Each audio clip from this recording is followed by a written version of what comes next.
Aujourd'hui, je vais te montrer comment rendre ce genre d'erreur en TypeScript bien plus lisible afin de te simplifier le débugage de tes types en TypeScript. Mais avant de commencer la vidéo, si en ce moment tu es perdu et que tu aimerais bien que je te guide personnellement dans ton parcours du front-end avec le React ou le TypeScript par exemple, clique sur le premier lien dans la description, je te donnerai un plan étape par étape que tu pourras suivre pendant 30 jours pour accélérer ta progression. Et en fait, dans mon exemple, j'ai un message TypeScript énorme parce qu'en fait, au lieu de mettre le type HTML button element ici pour les attributs que je passe en props à mon bouton, j'ai mis le type HTML input element. Et le problème est que un input et un bouton n'ont pas les mêmes attributs, et donc TypeScript me retourne que, en effet, là il y a des problèmes de type. Le problème est que ce message est super long et assez compliqué à débugger.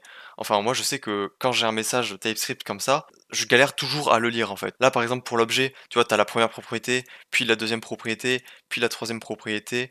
Mais le truc c'est qu'en fait, t'arrives pas à bien lire les propriétés séparées, t'arrives pas à bien comprendre comment quelle est l'erreur dans ton code en TypeScript. Donc en fait, tu vas vouloir utiliser une extension qui s'appelle TypeScript Beautiful.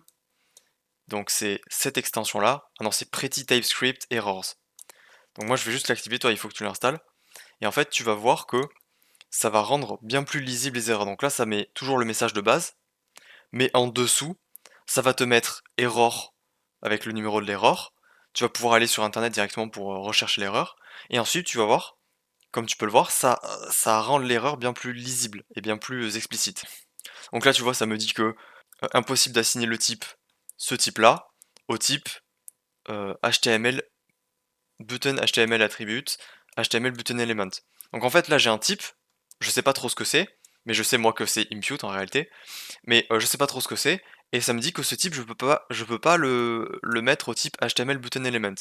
Donc en fait, quand je vais lire, et que là je vais partir d'en bas par exemple, et que je remonte un petit peu, je peux voir qu'il y a écrit impossible d'assigner le type HTML input element au type HTML button element, et comme tu peux le voir, j'ai trouvé l'erreur quand même relativement assez rapidement, parce que j'ai juste eu à lire ça, puis ça, pour comprendre l'erreur. Alors que dans le texte là, ben tu vois, c'est déjà bien plus complexe à lire.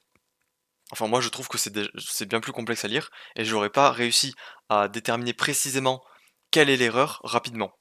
Donc, je sais maintenant qu'il reste plus qu'à changer le type HTML input par HTML button element et j'ai plus d'erreur TypeScript. Voilà, c'était une courte vidéo pour te montrer cette extension et je pense que ça t'aidera pour débugger plus facilement les erreurs TypeScript.